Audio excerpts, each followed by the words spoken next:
Glory to God.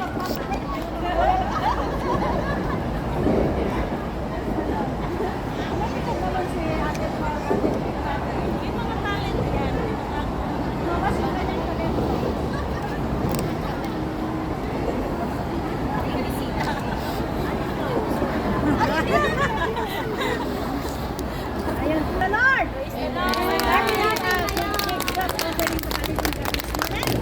At salamat po sa kagalingan ni Sis Cherry. Salamat sa bawat isa na umungkort sa kanya. Amen. Habang tayo nag-praise and worship ay ano na pala yung nangyari. God is good! All the time. Yeah. God is good. Ito magpatuloy ay tayo po ay manalangin. Maraming Diyos na makapangyarihan sa lahat. Maraming salamat sa parang ito na patuloy na pinagpapala mo. Hallelujah. Maraming salamat sa iyong mga anak na laging excited sa kanilang mga buhay. Napapurihan ka, pasalamatan ka. Tunay nga, O Diyos, na ikaw ang Diyos na dakila. Ikaw ang aming tunay na sinasamba. Ikaw ang aming King of Kings, Lord and Lord. Maraming salamat, Panginoon. At bago ang lahat, nais namin humingi ng kapatawaran sa lahat ng aming mga kasalanan, mga salita na hindi namin sinasadya, Lord, na hindi nakakalugod sa iyo. Panginoon, patawarin mo po kaming lahat. Linisin mo ang aming mga puso at isipan, ang iyong banal at makapangyarihan. Salamat po, Panginoon, sa kagalingan na binigay mo muna naman muli sa aming lahat. Ganun din, Lord, kay Cherry, na pinakanormal mo ang kanyang sitwasyon. At manipoy na natin palataya, natuloy-tuloy na yung kanyang pagdaling in the mighty name of Jesus. Maraming salamat sa iyong mga anak na inuna ka, tunay na Panginoon, na kapag kay aming inuuna, all these things shall be added unto us. Maraming salamat, Panginoon, at dalangin ko, Lord, na ibaba mo ako sa pinakamababa. Ikaw lamang ang may taas sa aking buhay. At anuman, Lord, yung mamamutawi sa aking bibig, ay ito ay purong-purong salita ng gagaling lamang sa iyo. Words not by might nor by power, but by your Spirit, O God, whom I share your words today again in the mighty name of Jesus. Maraming salamat, Panginoon. Ngayon pa lamang inaangkin na namin ng may katagumpayan ang aming pag-uusapan. In Jesus' name we pray. Amen.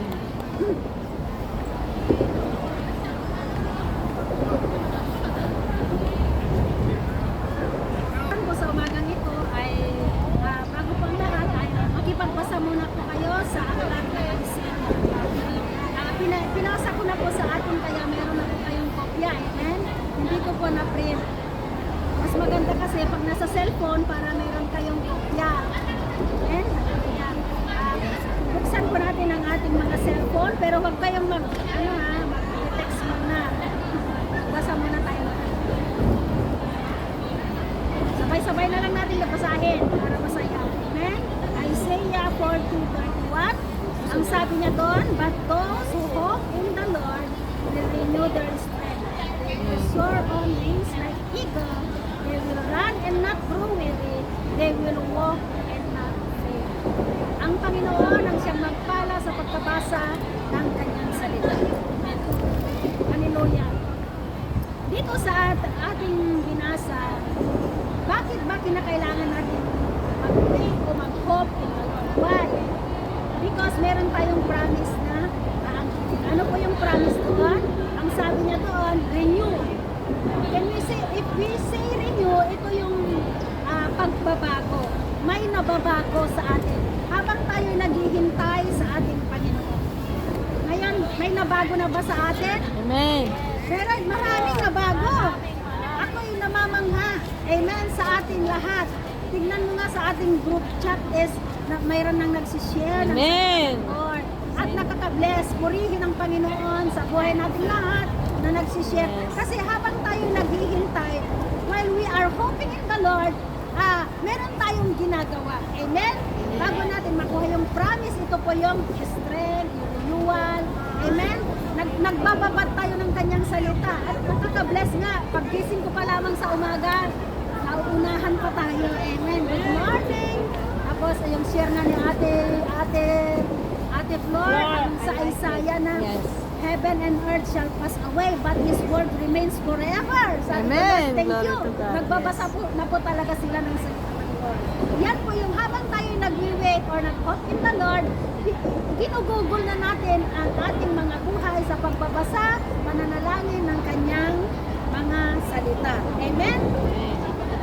Ayan po yung sabi nga doon, Romans 8:28, sabi niya dito, and we know that God calls all things work together for good to those who love God and who are called according to His purpose. All things daw, tayong lahat, pero hindi ibig sabihin na wala tayong mga pagsubok na dumarating. Marami pong pagsubok talaga. But because we love God and we have faith in the Lord, tuloy-tuloy yan. All things. Kaya nga dito sa atin, hindi mo mamamalayan, lumalabas yung mga talento. Amen. Instantly, immediately. Sabi natin kay Sis Cathy, mag-welcome ka. Oh, walang schedule. Pero purihin ang Panginoon. Yan yung ating topic. Accelerate like eagle. Tayong lahat. Ibig sabihin, accelerate. Ang bilis ng mga pangyayari. Napakabilis. Amen. Acceleration like eagle. Ito po yung ating topic. Amen. Sabi niya doon, sa siner ko sa inyo, ang definition ng acceleration is a rate to change of the velocity of an object with respect of time. May pagbabago daw. So, yung acceleration pala yun. Yung sa accelerate, ibig sabihin, dumadami. Bumibilis. Amen. Dati nga, maalala ko, nag-umpisa tayo sa 2. Ngayon, biglang-bigla, purihin ang Panginoon dahil tama ang puso ng bawat isa. Habang tayo nag-wait sa Panginoon, habang tayo nandun yung hope natin, yung faith natin sa Lord na, Lord, dadami kami. Lord, yung mga ipapadala mo ay mga anointed. Hallelujah sa worship. It doesn't matter kung hindi tayo magaling kumanta. Ang mahalaga po yung ating mga puso. Amen? It was the anointing make the difference. Kaya naman, hallelujah, kahit nandito lang tayo sa park, ang daming nabibless. Nung una nga, nagpiano tayo, hallelujah, lahat ng dumadaan ay binibidyohan. Kaya huwag na tayo magtaka kung ang OFW Missionary Hong Kong ay makikita na sa media. Hindi na yan matipigilan. Amen? Yung ganyan kabilis. Amen? Kaya nga tayo mga agila eh. Eh bakit kasi yung mga Kristiyano ay tinawag na mga agila? Amen? Kasi may mga katangian po yung mga agila na wala sa iba. Nawala sa mga ibon, wala sa mga manok. Ano ba gusto nyo? Agila ba o manok? Siyempre agila. Amen? Kasi ang agila po, may mga karakteristik yung mga agila na wala sa ibang mga ibon. Pakibasa mo nga yung una, Ate Claire. Kasi ikaw yung malapit. Anong karakteristik ng agila? Na wala sa mga ibon. Eagle has vision. If you ever happen to see an eagle sitting high above the roof or cliff of a steep mountain, watch closely and see how ahead the bird is. Amen! An eagle has a vision. May mga pangitain siya. Ito yung nakikita ko sa lugar na ito. Amen? Ito nga parang sabi nga nung nag-uusap kami ni Ate Marlene, para tayo nasa yung sa panahon ng Egypt. Oo Yung nga, alala ko. doon sa- Yung nakikita niya, tignan mo nga yung glory ng Lord. Kasi tayong mga, lahat mga eagle, bumabagsak sa atin. Sino magtaka na tayo yung pinili ni Grandpa na ano, Oo nga. na piliin niya na ipahiram pa yung piano. Ano. Kasi yan yung glory ng Panginoon na meron tayo. Tayo ay may mga katangian na wala sa iba. Amen? May vision tayo. Vision na tayo'y dumadami, tayo'y lumalago sa pananampalataya. Amen. Amen? Hallelujah. Ang ating puso at isipan ay laging nakapokus sa Panginoon. Yan yung dahilan. We need to focus. Talaga mo. Praise the Lord. Yan po talaga. Tayong mga agila talaga, laging nakapokus. Pag tayo Amen. nakapokus, andun yung pananampalataya na meron tayo na, ay, hallelujah. Magtataka ka na lamang na ganito na pala ako ngayon. Ang bilis ng mga pangyayari kasi accelerate eh. Napakabilis talaga yung pangyayari. Nagtataka tayo. Ilang buwan pa lamang tayong magkakasama eh. Ang dami-dami nang nangyari sa atin. At isang araw, hallelujah, hindi lang ako ang tatayo dito. Lahat po tayo tumayo natin. Ganyan kabilis. Meron tayong panahon para sa Panginoon. Nagbababad tayo ng salita ng Lord. Yan yung katangian ng isang agila meron tayo. Amen? Ano po yung pangalawang katangian? Letter B, pakibasa mo nga ate Flor. B. Eagle is fearless. An eagle will never surrender to the size or strength of its prey. It will always either fight to win its prey or regain its territory. Amen. Never surrender daw ang mga eagle. Hindi sila natatakot. Amen. Sa mga prey, ibig sabihin ng mga kalaban. Kasi habang tayo naghihintay sa Panginoon, marami talagang mga kalaban dumarating sa ating mga buhay, mga problemang dumarating, mga circumstances. Tignan mo nga nung last week si Ate Joy, di ba, opera siya?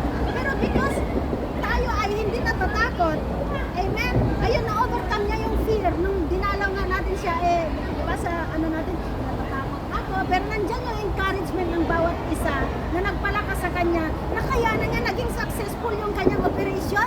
Amen. Siya isang katulad ng agila. Amen. Hindi siya natatakot na maopera siya. Kasi kasama natin ang Panginoon. Amen. Sa Bible, yung example po dito si David at si Goliath. Ako, si David ay hindi siya natakot sa laki ni Goliath. Kasi ang meron siyang sabi niya doon, I am not come in my name, but I come in the name of the Lord. Dahil kasama niya ang Panginoon, hindi siya natatakot na tuligsain si Goliath at immediately with his slingshot at isang bato lamang, natamaan niya si Goliath sa mata at sa sariling sword ni Goliath, pinugutan niya. Ngayon din pupugutan kita ng ulo. Amen? Ganyan din po tayo mga kapatid. Maraming mga pagsubok na dumarating habang tayo naghihintay sa Panginoon. Habang tayo nag-wait, sabi niya nga doon, those who wait on the Lord, they renew their strength. Marami talaga, mga sakit, karamdaman, finances, pero lagi nating tatandaan, kasama natin ang Diyos. Amen? Kasama natin ang Panginoon. Maging matatag lang tayo sa pananampalataya. Hallelujah. Ang pangatlo, ano pa yung pangatlo? Basahin mo nga ating dati. Pabili dito kasi ate Kashi. Yes, well.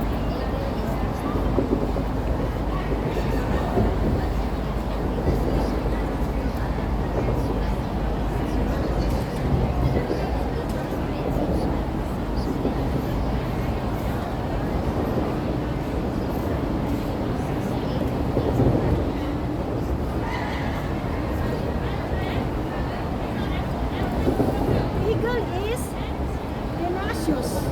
Persistent. Oo, persistent siya. Amen. Hindi siya natatakot. Gaano naman kalaki yung mga problemang dumarating. Yung stone kasi dito na binabanggit ay mga problema. Hindi tayo natatakot. Bakit tayo natatakot? Nandyan lagi ang Panginoon. Amen. Lahat naman talaga ay may mga problemang dumarating. Problema nga sa mga amo. Pagdating pa lang natin dito, lalo yung mga bago. Amen. Tignan mo nga yung amo ko. Amen. Ano ba yung mga problemang sinasabi natin? Nakakalimutan ko. Ibang mga problema. Kaya nga, nakasurvive na daw si Ate Kat. Alam niyo ako, 6 years under testing. Amen? Noong una, bawal din ang cellphone sa mga amo ko. Bawal ang cellphone, naka-timetable ang trabaho ko. Pero because we are eagle, hindi tayo natatakot. Siyempre, amo is amo. We obey our earthly master. Ang lagi lang natin tatandaan, nakangiti lang tayo. Amen. Yan yung ating signature. Ngumiti ka lang, cheerful Yes. face. Yes. Amen. Like, always greet them. Good morning, ma'am. Good morning, sir. What do you want to eat for breakfast? Ganun lang, kahit hindi ka marunong magluto. Kasi inaamin ko, hindi talaga ako marunong magluto. Pero kung marunong kayong magluto, huwag niyong sasarapan. Alam niyo kung bakit mag-i-invite yung mga amo ng mga bisita. Amen. Kung ano lang yung sasabihin nila, yun lang gagawin natin. Kaya mo. Lulutuin sarap. Kasi wala yung niluto ni Claire na manok. Ang sarap-sarap. Talaga? O di mag-invite na yung mga. Again and again. Again and again. Paulit-ulit. Paano tayo na again and again? But we need to be happy kasi Chinese New Year is coming. Amen? Kung maraming mga bisita, maraming pagpapatayan. Maraming laisi. Hindi lang sapman yung matatanggap natin, kundi Man. pakman. Pakman. Pakman. Yan. Diba? Bawat tayong sapnan. Amen. Kasi we are a child of God. We have highly favored from the Lord. So, lakihan. Amen. Amen talaga. Pero huwag tayong malungkot, lalo ngayon malapit ng Chinese New Year. Yung 50 nung last year, dadagdagan na ng 0, so magiging 500 na. Alam niyo, 17 years, mag 17 years na ako sa amo ko, 50 pa rin hanggang ngayon. So, for everything, give thanks. Glory to God. Tingnan mo, 17 years na ako sa amo ko. Hanggang ngayon. Hallelujah. Ganyan. Kaya huwag tayong malungkot, huwag tayong matakot. Basta sabihin mo ng Lord, pinapunta mo ako dito sa Hong Kong for a reason. Hindi lang para sa ikagaganda ng pamilya, kundi maglingkod sa Panginoon. Alam mo, pag naglingkod tayo sa Panginoon, walang nasasayang. Amen. Walang nasasayang. Ang daming mga pagpapalang dumarating, mga bonus. Sino Amen. mag-aakala na mga worshiper tayo ng Lord? Amen. Dancer, ano pa? Actor, singer. Guitarist. Amen. Lahat na. Yan yung mga bonus natin sa Panginoon. Kaya go, go, go lang. Kasama natin ang Panginoon. Ano pa? Letter D. Diba sa mga Ate Maricel? Ngayon ka lang. Namiss ka namin sobra.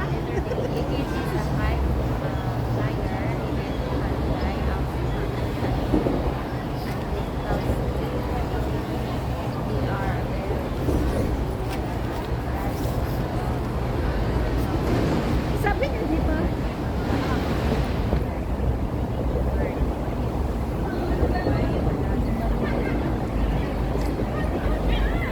Eagle can fly higher. Amen.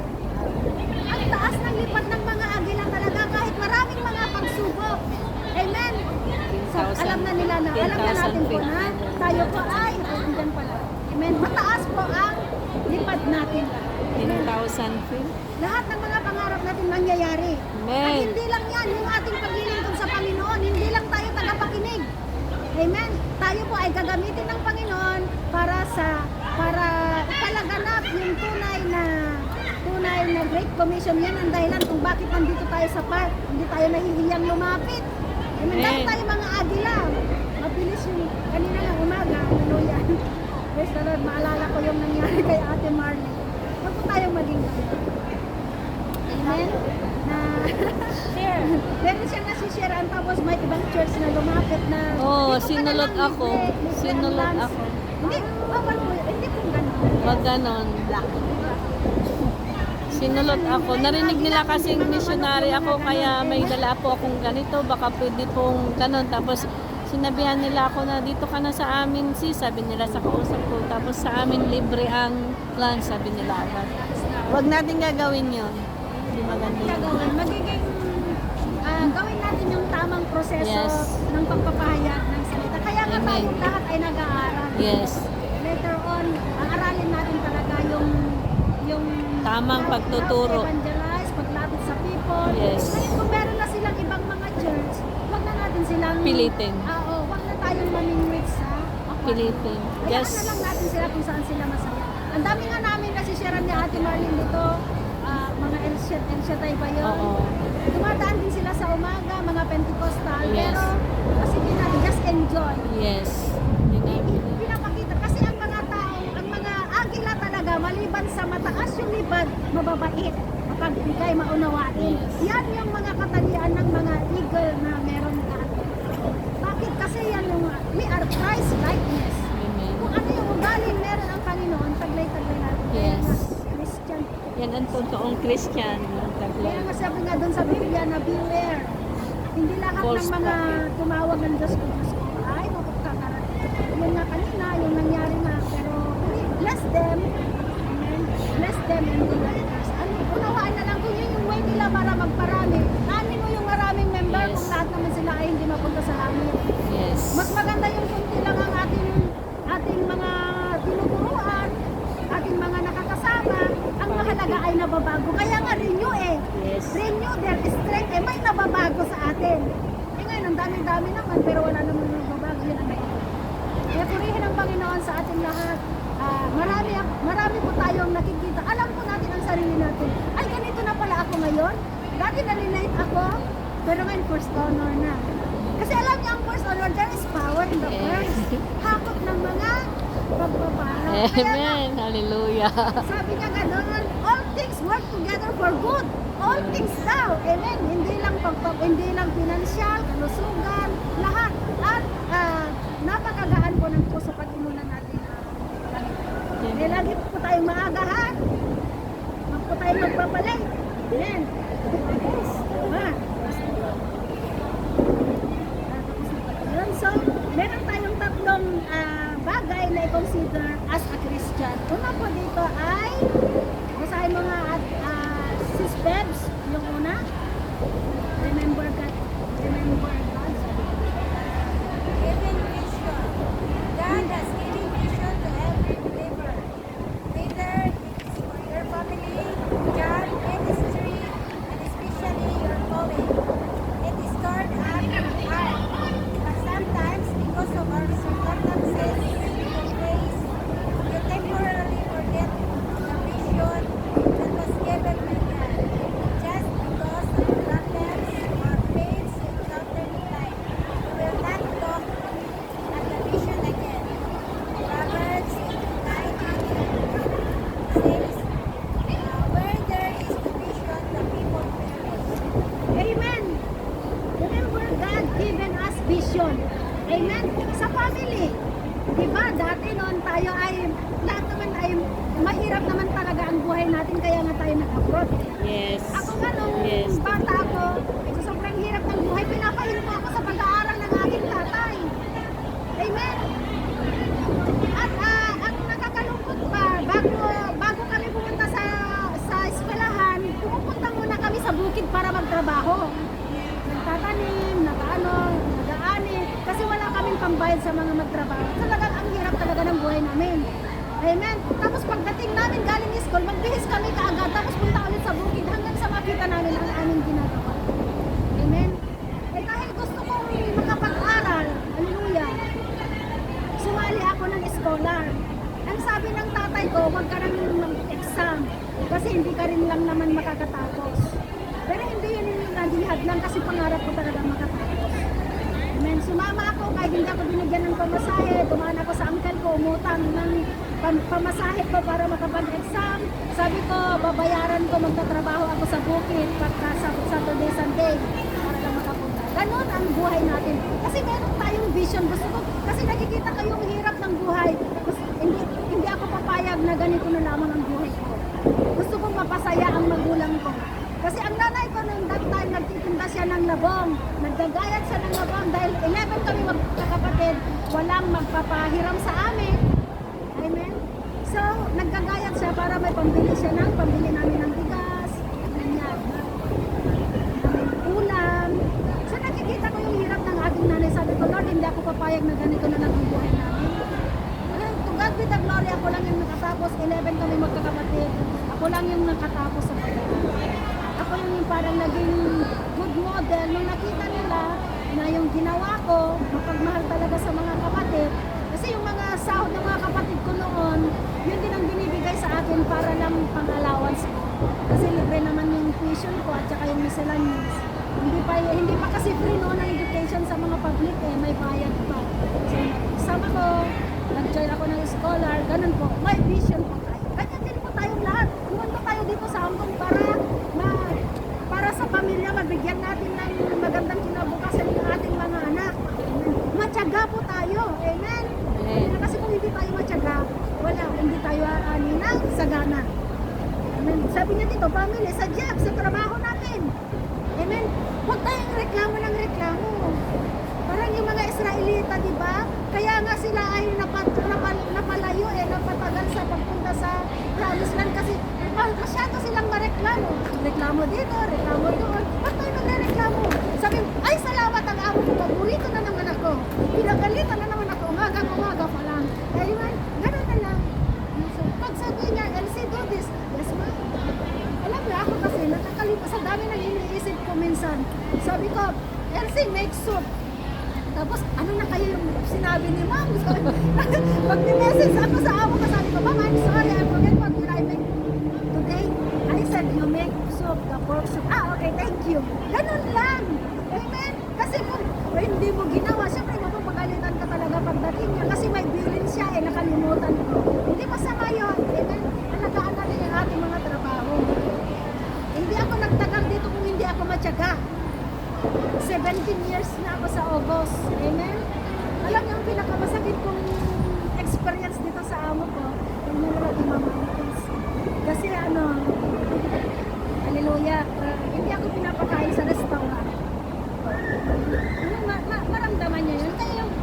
Kaya nga ang tanong ko sa inyo, pag pupunta kayo sa restaurant, meron ba, ina-orderan ba kayo? Oo naman. O di, mas pa kayo sa akin, level up. Amen. May maganda ba kayong tulugan? Meron. O, dyan na lang kayo sa amo nyo. Ganyan, mahalin natin ang trabaho. Ako nga, living room lang dati eh. 4 years ako sa living room natutulog. Tapos yung 2 taon ko, nakaupo lang akong natutulog kasama ang bata. Magdamag. Amen? Sinusulat ko anong ginagawa ko. Kasi yung alaga kong panganay noon, gusto niyang kinakandong ko, ginaganon ko yung pit niya. Pag umiyak, ganun ulit. Kaya, ganyan kahirap yung pagpalaki ko sa mga anak nito. Ngayon, kung hindi niyo naranasan, mas okay kayo mga trabaho. Kaya mahalin na lang natin ang trabaho natin. Amen? Amen. Huwag lipat ng lipat. Alam mo kasi pag maglipat ka ng lipat ng trabaho, nade-delay. Katulong ka pa rin. Pag natapos mo yung 2 years at nirekontra ka ng another 2 years, malapit ka ng candidate ng long service. Oo, correct. Ako nga, kinuha ko na para sigurado eh. Kasi pag kailangan ko, Depende kasi di ba sa depende sa amo. it's mandatory of safety. Pag sinabi ng amo, I'm willing to bigay yung long service mo, sinabi ko, ma'am, pwede ko nang kunin kasi wala nang pang-tuition mga anak ko. Sinasabi ko yung totoo. Sabi nga ng salita ng Lord, you know the truth and the truth shall set us free. Eh, sinasabi ko yung totoo, wala akong pang-tuition na, hinihingi ko na. To God be the glory. Ayun, kahit ganun yung mga nararanasan ko, puro reklamo yung amo ko sa mga niloloto ko. Amen. Ganun yun. Mahalin natin yung mga trabaho natin. Mahalin natin mga alaga natin. Kasi sila yung mga passport natin. Kung aso alaga mo, di mahalin mo yung aso para hindi ka laging kagatin. Hindi naman yung alaga ko, yung kapitbahay. bahay. Ay, mahal ko yun. Siguro ngayon ang alaga ko, pagong. Pagong na. Kasi malaki na mga bata, kaya lagi pag natutulog yung pagong, natutulog na rin yung Oo, may pagong siya. Lagi akong natutulog kasi nantok ako. Pag wala akong kamarites, natutulog na lang ako. Nililinisan mo. Tulog ako ng tulog, kaya tignan nyo, tumatak ka. Hallelujah. Ano ang pangalawa? Usahin mo nga, si Roxanne. Ay, wala pa na. Thank you. Ito, Oo, yan. pursue God-given vision. Vision must be pursued. Even though you have vision, but not pursuing it, it will be useless. What is a car without gasoline? Or an airplane without a pilot? In these 2 examples, the answer is definitely useless. The same thing with your vision. If you will not pursue it, it's nothing. Just like faith in James 2 verse 26, for just as the body without spirit is dead, so also faith without works is dead, useless. Amen. Pursue God-given vision. Ano ba yung vision na binigay ng Panginoon sa atin? Marami. Pero hindi natin yan maipapursue without our faith. Kasi sabi niya dito, what is a car without gasoline? Yes. Kung walang gasolina, hindi naman umaandar yung... Yes. Ganon din po tayo. Paano natin malalaman ang salita ng Panginoon kung sarado naman ang Biblia? Hindi, wala talaga tayong alam. Amen. Pero purihin ang Panginoon sa mga Kristiyano, ikaw at ako, ang daming alam. Glory to God. Hallelujah. Maraming mga... kasi sabi niya dito, airplane without pilot. Ang pilot po natin ang Panginoon. Amen. Amen. Siya yung pilot natin. Yes. Siya yung, kung naka-focus tayo sa Panginoon, syempre, yung vision natin, Lord, salamat sa pagkabay. Sa pamamagitan ng ating mga pagsangguni sa Kanya ng ating mga pangangailangan. Napupunod, Lord, gusto ko yung, at ako nga sabi ko, Lord, matapos lang yung mga anak ko, Pagod na ako. mag-full-time na ako sa iyo. At nangyari, ito yung first vision na hindi ko naman po talaga pinangarap ang magpastor. Ang pangarap ko lang talaga nang mag-abroad ako para mapagamot yung aking anak. Kasi alam niyo naman yung aking anak may bukol dito sa kanyang mata. Pero purihin ang Panginoon sa pagpapatuloy, pagpababad ng kanyang salita. By obedience, ito yung obedience is isang susi para na-pursue yung goal ko na pagkatawag sa akin ng Lord, obedience, at sa pagsunod, ang daming ginawa ng Panginoon na hindi ko inasahan. Na nakatapos yung pag-aaral ng mga anak ko on time, yun ang lagi kong sinasabi. Though maraming mga struggle na nangyari, maraming mga problema na nangyari in between that, pero purihin ang Panginoon na andun pa rin, na-fulfill yung vision, yung pangarap ko. Amen? Tapos habang ako'y naglilingkod sa Lord, sabi ko, Lord, punta ako ng Hong Kong para makaipon ng pera, may paggamot ko ang anak ko. Kasi kahit CT scan, wala ako noon that time. Gusto ko talagang malaman kung ano yung meron doon sa kanyang mata. Pero purihin ang Panginoon, nung na-born again ako dito sa Hong Kong, tuloy-tuloy yung paglilingkod, pagtitiwala, amen, sa pamamagitan ng kanyang salita, pagbababad ng kanyang salita, doon natuto akong lumapit, Lord, you are God yesterday, today, and forever. Alam ko, Lord, na kayang-kaya mong gawin mo para sa akin. Kaya to God be the glory, nawala ko yung bukol ng ating. Wow, praise God. Ano Yes, pang Lord. gagawin natin? Hindi sumunod na lang kung anong binibigay ng Panginoon sa atin na word, sundin na lang natin. Amen. Hindi lang yan ang bibigay ng Panginoon. Hindi lang kagalingan, magandang kalusugan. Amen. Package din na po yun. Kita kagaya kanina. Yes. Hallelujah. Praise God. Ganun po kabuti ang Panginoon. Kaya sumunod na lang po tayo. Hallelujah. Amen. Ano po yung, saan na tayo? Pangatlo. Malapit na tayo matapos. Ako yung pangatlo. Sige, sige. Yan. Fulfill God given vision. God is waiting for the fulfillment of that vision in you. It will only happen when you do it. There are many obstacles hiding you in the fulfillment of the vision according to Romans 8 verse 28. And we know that all things God works for the good of those who love Him, who have been called according to His purpose. Failures are part of your growth, but this for your betterment, not for destruction. Faith is necessary. Amen. Ang kailangan lang natin ay pananampalataya in order to fulfill our yung mga vision na binigay sa atin ng Panginoon, yung vision natin sa Panginoon. Kailangan talaga natin ng pananampalataya. Kasi marami talagang mga pagsubok na dumating. Maraming mga distraction. Kaya habang tayo naghihintay, sumunod na Lord, sabi niya nga doon, will renew their strength. Habang tayo naghihintay, nagbababad tayo ng kanyang salita, nananalangin tayo, nakikipag-ignite tayo sa kanya. Amen. Maraming mga pagsubok talaga dumating. Amen. Hallelujah. Pero sabi niya dito, God is waiting for the fulfillment of that vision in you. It will only happen when you do. When you do it, there are many obstacles talaga hindering you in fulfilling the blessings. Maraming obstacles. Nasa umpisa pa lang tayo. Amen. Nasa umpisa pa lang tayo, marami talagang obstacles na dumarating sa buhay natin, mga problema natin sa pamilya. Daming mga problema. Yan yung mabigat natin mga kalaban. Kasi may mga problema na, alam nyo, the more na magkaroon tayo ng mga problema, the more na lumapit tayo sa Lord. Amen. Kung ang sabi nga ni Pastor Abner nang pumunta dito, kung ang problema natin ay sinlaki ng barko, ang solusyon naman ng Panginoon ay sinlawak naman ng dagat. Kaya huwag po tayong manghina. Huwag po tayong sumuko. Go lang in serving the Lord. Amen. At mamamangang ka na lang habang ikaw ay nagpapatuloy sa paglilingkod sa Panginoon. Ay, ito na pala yun. Ito na pala yung sikreto ng masunurin. Amen. By our faith kasi if without faith, it's impossible to please God. Kaya Amen. kailangan po natin ng pananampalataya. Ano po ba yung mga pangarap natin sa buhay na dapat natin matupad? Siyempre marami. Kailangan lang dito yung obedience natin, pananampalataya natin sa Panginoon. Dahil kung hindi tayo manampalataya, ay hindi kikilos sa Lord. Alam niya kung ano ang pangangailangan natin na. Ang kailangan lang natin ay magpatuloy. Amen.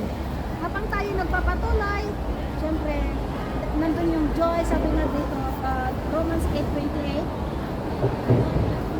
We know that all things good works for good of those who love Him, who have been Everything called. give thanks. Ano man yung mga pinagdadaanan natin, Lord, salamat.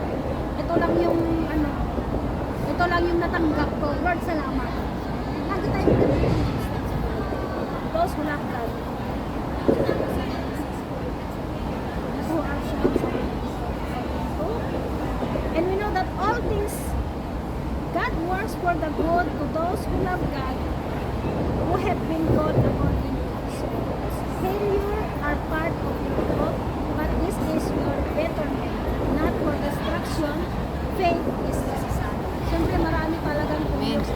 Ang hirap talaga naman ng buhay kung wala talaga ang Panginoon. Lord, ayaw ko na dito sa earth. Lord, ang dami natin naririnig ng Panginoon. Pero ang sarap kaya maglingkod sa Panginoon. Ang Amen. sarap kaya magbabad sa presensya ng Panginoon. Praise God. Dito na po tayo sa conclusion. Sabi niya dito, we are not called to quit, but we are called to make it happen. As the saying says, winner are not quitter, and quitter will never win. That is why Isaiah thought that wisdom gave us such wonderful encouragement to remember, to pursue, and to fulfill the vision which was given us. Wait and hope, wait and have hope, for in this you will never tire, but rather will renew your strength. Amen. Habang tayo nag-wait and hope upon the Lord, tinanggap natin yung pangako ng Panginoon na walang iba kundi yung pagbabago. Ang daming nabago po